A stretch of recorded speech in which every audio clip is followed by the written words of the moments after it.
ត្រៀបយប់ជ្រៅគេនឹកពើអបខ្នើយរងាម្នាក់ឯងនឹកអូនណាស់នឹកស្ងួនមិនលែងឈឺតែឯងចំបែងខ្លោចផ្សាធ្វើយ៉ាងណាបើជីវ៉ានាងសំបែកគ្មាន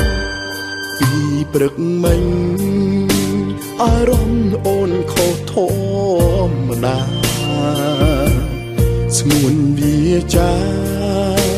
គំរូគំរើស្រែកខ្លាំង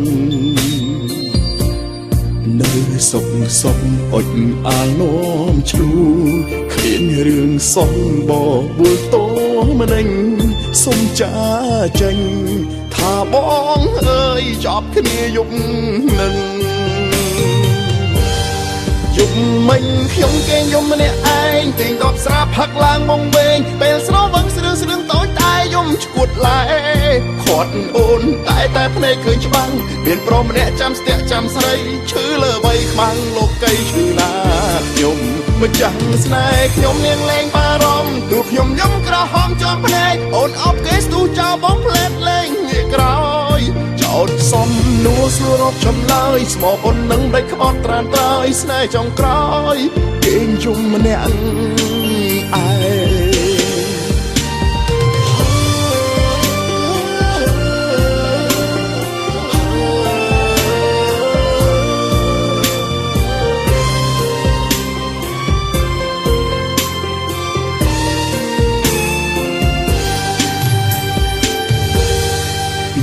ព្រឹកមិញ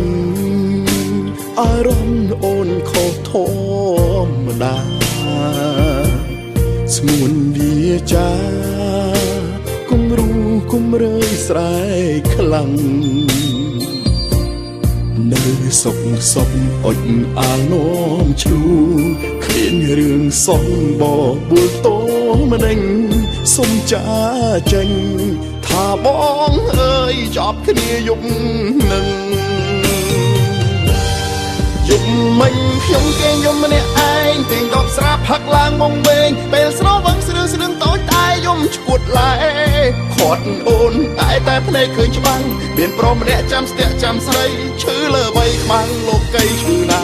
ខ្ញុំម្ចាស់ស្នេហ៍ខ្ញុំនាងលែងបារម្ភទោះខ្ញុំយំក្រហមជាប់ភ្នែកអូនអបគេស្ទូចោលបងផ្លែតលេងងាកក្រោយចោតសំនួរសួររកចម្លើយស្មោកអូននឹងដេចក្បត់ត្រានត្រើយស្នេហ៍ចុងក្រោយគេងជុំម្នាក់ឯង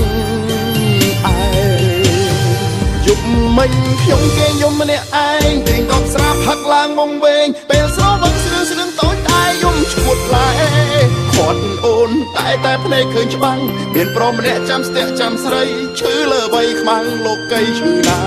ខ្ញុំម្ចាស់ស្នេហ៍ខ្ញុំនាងលែងបារម្ភទោះខ្ញុំយំក្រហមជាប់ភ្នែកអូនអបគេស្ទូចោលបងផ្លែតលេងងាកក្រោយចោតសំនួរសួររកចម្លើយស្មោកអូននឹងដេចក្បត់ត្រានត្រើយស្នេហ៍ចុងក្រោយគេងយំម្នាក់ឯងចោតសំនួរសួររកចម្លើយស្មោកអូននឹងដេចក្បត់ត្រានត្រើយស្នេហ៍ចុងក្រោយ